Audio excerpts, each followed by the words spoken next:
السلام علیکم دوستو، امید کرتا ہوں آپ سب خیریت سے ہوں گے۔ آپ ہمارا یوٹیوب چینل قرآن سے ہر بیماری اور پریشانی کا علاج دیکھ رہے ہیں۔ دوستو ویڈیو کو پورا دیکھیں تاکہ کوئی بات رہ نہ جائے اور کمنٹس میں ضرور اپنی رائے کا اظہار کریں۔ تو چلتے ہیں آج کے وظائف کی طرف۔ ایک چھوٹی سی درخواست ہے، آپ اگر ہمارے چینل کے اوپر نئے ہیں تو ہمارے چینل کو لائک اور سبسکرائب کریں اور گھنٹی کے بٹن کو دبا دیں تاکہ آپ کو روزانہ ہر وظیفہ ملتا رہے۔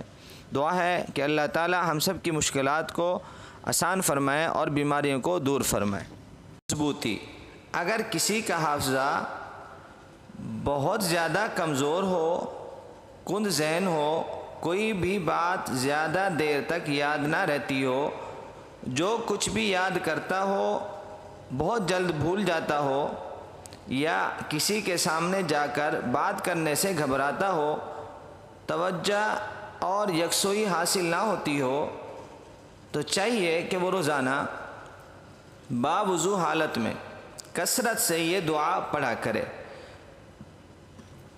بسم اللہ الرحمن الرحیم۔ رب اشرح لی صدری ویسر لی امری واحلل عقدۃ من لسانی یفقہوا قولی۔ ترجمہ: پروردگار میرا سینہ کھول دے اور میرا کام کو میرے لیے آسان فرما دے اور میری زبان کی گرہ کو سلجھا دے تاکہ لوگ میری بات کو سمجھ سکیں۔ قرآن مجید میں مذکور یہ دعا حضرت موسیٰ علیہ السلام کی ہے جو کہ سورۃ طٰہٰ میں آئی ہے۔